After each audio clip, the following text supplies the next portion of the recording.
Crossing the street in Westland has become a deadly game of chance over the last 5 years. And the last thing we want people to do is think that we're just out there trying to write tickets. It's not an initiative to try and write tickets. It's an initiative to try and save lives.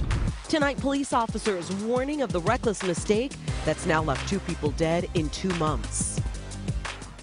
And get this, of the more than 100 people hit in Westland over the last 5 years, only 1 was in a crosswalk. Wow, that tells you how dangerous this is. Jason Colthorpe recently rode along with police to see exactly how dangerous this is for pedestrians.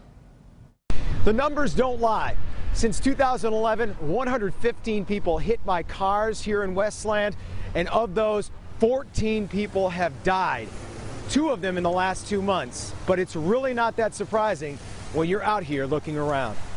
Hey, I was just a little concerned, especially with the babies here. You were right in front of a whole bunch of cars that were coming up on you, okay? I'm actually out here with the news right now, doing a story on people who aren't crossing crosswalks and stuff like that. On a daily basis, Michigan's 10th largest city is a busy place.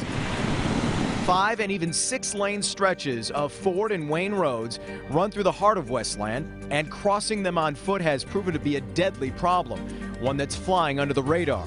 You live in the area? Yeah, we live right here. So you know exactly what's been going on in the last month, right? No. Oh, you don't know? No. 2 people have actually died crossing this road. Police are just starting a plan to be proactive. PSAs are running, and warnings will eventually give way to jaywalking tickets. The last thing we want people to do is think that we're just out there trying to write tickets. It's not an initiative to try and write tickets. It's an initiative to try and save lives. To prove how serious things are, police invited Local 4 on a ride-along to show just how often people gamble with their lives. Seconds into our drive, a man on a bike was almost hit trying to cross Ford Road. He's about to get the first warning of the day. I just don't want people to get hit and hurt, okay? All right, very good. So do me a favor, if you can do it next time, try and find a crosswalk. Try and cross there. Make sure you don't get hit and killed because, you know, people think it ain't going to happen, but it could happen.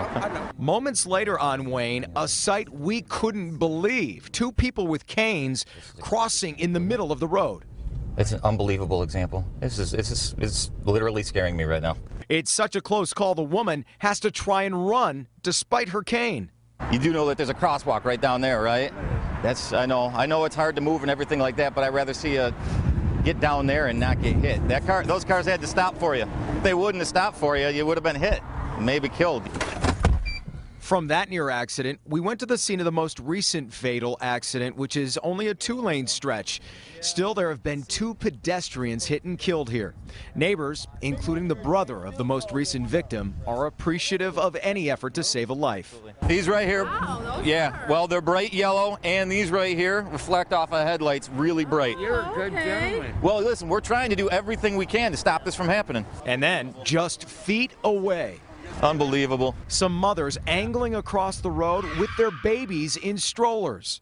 Crossing here, people aren't watching for you, and you know, especially for the little guy. Boy or girl? I can't see. Girl? No, so please, if you can, please go down to the crosswalk. I'd really appreciate it. All right, thank you. Thank you very much. It's frustrating for Westland police seeing it day after day, but they'll keep on with this campaign because 14 pedestrians killed is simply too many, no matter whose fault it is. That's a lot of people dead and a lot of families affected because they can't go to a crosswalk. In Westland, Jason Colthorpe, Local 4.